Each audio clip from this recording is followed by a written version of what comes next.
जय हिंद प्यारे साथियों, बहुत बहुत स्वागत करता हूं आप लोगों को अपने चैनल वैकेंसी पॉइंट पर। तो दोस्तों एक बार फिर से हाजिर हूं आप लोगों के सामने, जो कि बहुत सारे अभ्यर्थियों की क्वेरी रही थी कि डब्ल्यूएस में छूट का लेकर बहुत सारे अभ्यर्थी मांग कर रहे थे। और उसके साथ ही साथ पुलिस भर्तियों का कुछ और मैं जिक्र करूंगा।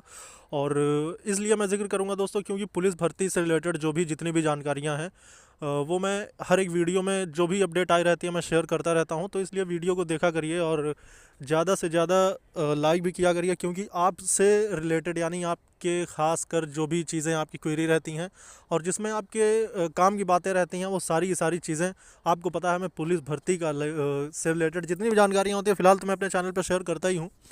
लेकिन बात कर लेता हूँ तो सारी की सारी अपडेट लेके आता हूँ। कोई भी अपडेट निकल के आती है वो सबसे पहले वैकेंसी पॉइंट पे लेके आता हूँ मैं। आपको पता है कि डब्ल्यूएस के जो अभ्यर्थी थे और इससे कुछ फ़र्क पड़ेगा उन अभ्यर्थियों पर भी जो ओबीसी एससी एसटी के कैंडिडेट हैं।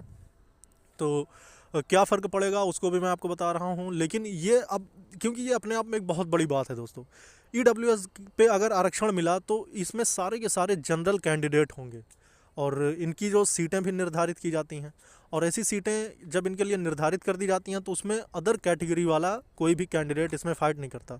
मतलब इसमें सिर्फ और सिर्फ ईडब्ल्यूएस वाला ही सेलेक्ट होगा। उसमें ना तो ओबीसी वाला जाएगा, ना ही एससी और ना ही एसटी। अब 5 साल के लिए अभ्यर्थियों ने कोर्ट में रिट दाखिल कर दी और यह है कि अभी तक रिट दाखिल करने वाले अभ्यर्थियों की संख्या ज़्यादा तो नहीं है। मतलब 8 से 10 ही कैंडिडेट ऐसे हैं जिन्होंने रिट डालने की कोशिश की है। तो फ़िलहाल तो अब ये चीज़ तो मुमकिन है कि ऐसा हो जाएगा। लेकिन अगर रिट एक्सेप्ट की गई कोर्ट में और अगर रिट एक्सेप्ट हो गई तो फिर भर्ती बोर्ड नोटिस भी भेजा जाएगा।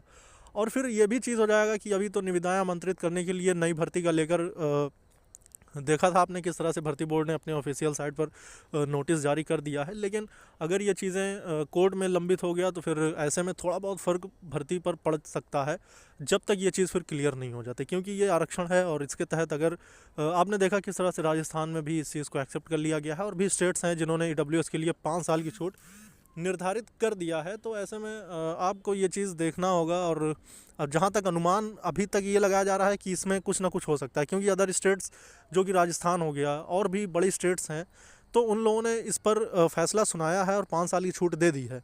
तो ऐसे में वो भी एक एग्जांपल है। तो ऐसे में ये मतलब हो सकता है, ये फाइनली वकील साहब का भी कहना। इलाहाबाद हाई कोर्ट में रिट दाखिल हुई है, बहुत सारे यूट्यूब चैनल वालों ने भी इसका जिक्र किया था। लेकिन इसको फाइनली अभी तक रिट डल गई कि नहीं हुई तो इस पर थोड़ा सा भी वो था। लेकिन अब फाइनली ये बात तय है कि रिट का मामला क्लियर हो चुका है। और ऐसे में उन अभ्यर्थियों के साथ को बहुत ज़्यादा ही मौका है कि जिनके लिए जिनकी एज क्रॉस हो चुकी थी और वो ईडब्ल्यूएस में आते हैं, मतलब कि इकोनॉमिकली वीक सेक्शन में, तो उनके लिए अब ये चीज़ एक प्लस पॉइंट बनने जा रहा है कि अब वो एलिजिबल हैं भर्ती के लिए। और अब अगर वो कैंडिडेट एलिजिबल हो जाएंगे जो कि जनरल में थे तो ऐसे में थोड़ा सा अदर कैंडिडेट के लिए थोड़ा दिक्कत होने वाली है, जैसे कि ओबीसी हो गया, एससी एसटी हो गए, क्योंकि ये लोग जनरल में फ़ाइट कर जाते हैं अगर इनके मार्क्स जनरल से ज़्यादा होते हैं। पहले जनरल में सेलेक्ट होते हैं, उसके बाद इनकी सीटें भरी जाती हैं। कभी कभी इनके आरक्षण को बढ़ा दिया जाता है। आप देख रहे होंगे 69,000 भर्ती का मसला क्या हुआ, इनकी सीटें बढ़ा दी गई। ऐसे ही जेल वार्डर में भी हुआ था कि जनरल सीटों को कम करके ओबीसी सीटें बढ़ा दी गई। तो ये सब चीज़ें क्रिएट होती हैं। लेकिन अब अगर क्या ईडब्ल्यूएस में भी ऐसा होगा तो फिर बहुत ही ज़्यादा मतलब ये चीज़ देखने को मिलेगा कि अब कैंडिडेट ज़्यादा होंगे और उसके बाद सीटें कम होंगी। मेरे कहने का मतलब यह है कि अगर 5 साल की छूट मिल जाएगी जनरल को, तो जनरल जहां एक सिमट के रह जाते थे 18 से 22 साल वाले कैंडिडेट ही, तो अब ये लगभग 25 साल और 27 साल तक पहुंचने वाला है। तो ऐसे में वो बहुत सारे अभ्यर्थी इसमें शामिल हो जाएंगे जो कि अच्छा खासा कंपटीशन करेंगे इस भर्ती में। तो ऐसे में सारी की सारी अपडेट के लिए वैकेंसी पॉइंट चैनल से आप लोग जुड़ जाइएगा। वीडियो को लाइक और शेयर कर देना और चैनल को सब्सक्राइब करके बेल आइकन ज़रूर प्रेस कर लेना, ताकि सारी की सारी अपडेट आपको मिल सके और जो कि सटीक जानकारी होती है और जो आपके ख़ास आपके लिए होती है। फ़िलहाल अभी फाइनली ये इस भर्ती में यही चीज़ मोड़ आ रहा है कि इस भर्ती में जो कि 26,382 पदों की है, इसमें आपको छूट मिलने वाली है ईडब्ल्यूएस वालों को। मतलब ये फाइनली डन है। इसलिए डन है दोस्तों, अदर स्टेट्स को आप अगर देखें तो इसके एग्जांपल थ्रू अभी तो फिलहाल इसमें ये चीज़ हो सकता है। गुंजाइश पूरी है, आप लोग निराश मत होना। अगर ऐसे कैंडिडेट हैं जो कि ईडब्ल्यूएस सेक्शन में आते हैं तो आप अपना ईडब्ल्यूएस सर्टिफिकेट बनवा लीजिए ताकि आप इस भर्ती में एलिजिबल हो सकें। दोस्तों इस वीडियो में इतना ही, फिर मिलेंगे दूसरी वीडियो में नई अपडेट के साथ। जय हिंद, जय भारत।